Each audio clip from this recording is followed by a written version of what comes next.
Welcome to the Slop Temple. We pray this video helps. You start by disconnecting the battery and waiting 10 to 15 minutes so the airbag capacitor discharges. Safety first. Next, remove the lower trim to reveal the airbag bolts. On a Focus SD, they are usually behind the wheel spokes. Use a suitable Torx or socket to back out bolts, then press the release tabs and pull the airbag straight out. Once exposed, label each electrical connector and unplug it carefully so you know where everything goes when reassembling. With the airbag out, mark the steering wheel alignment to the spline with a paint pen so you preserve steering center. Loosen the center retaining nut but keep it threaded a few turns. That prevents the wheel from flying off. Use a proper steering wheel puller if the wheel won't come free. Thread the puller evenly and tighten slowly.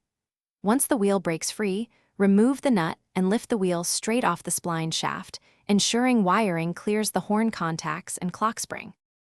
After removing the wheel, inspect the clock spring for damage or misalignment. Replace if the ribbon is torn or if rotation is binding, because that prevents horn and airbag function. When reassembling, align your paint marks and slide the wheel onto the splines. Torque the center nut to the manufacturer spec, then reconnect the horn and airbag connectors in the same labeled order. Once the airbag is secured and bolts torqued, reconnect the battery and perform.